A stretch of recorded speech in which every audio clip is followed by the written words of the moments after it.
ওর সাথে আলাপ আলোচনা করা ছাড়া যাই নামাজটা বিছান, রবের দরবারে সিজদায় চলে যান। সুবহানাল্লাহ। চোখটা বন্ধ করেন, চোখের পানি ছাড়তে থাকেন, মন হালকা হতে থাকবে, সিজদায় রবকে বলতে থাকেন, যা বলার বলতে থাকেন, যেভাবে বলার বলতে থাকেন। মনে রাখবেন, আপনার সেই মনের বেতার ভাষা হতে পারে আপনার রক্ত বুঝবে না, আপনার ভালোবাসার মানুষ বুঝবে না, আপনার প্রিয় মানুষ বুঝবে না, কিন্তু আপনি যেভাবেই বলেন না কেন, আপনার প্রত্যেকটা শব্দ আপনার রব্বুল আলামিন বুঝবেই বুঝবে। সুবহানাল্লাহ। আপনি যখন ওনাকে দুঃখের কথা বলবেন, উনি আপনার দুঃখটাকে হালকা করে দিবে। সেই দুঃখের খবর প্রকাশ করে আপনাকে কখনো বেইজ্জত করবে না। আর আপনি যখন সুখের খবর পেয়ে রবের দরবারে সিজদায় চলে যাবেন, তখন আল্লাহ তাআলা খুশি হয়ে আপনার সুখটাকে আরো বাড়ায় দিবে।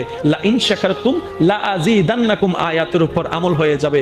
আপনি শুকরিয়া করতে থাকবেন, সুখটাকে বাড়তে থাকবেন, সুখের কথা বলতে থাকবেন, রব্বুল আলামিন দেখে দেখে আপনার সুখও বাড়ায় দিবে।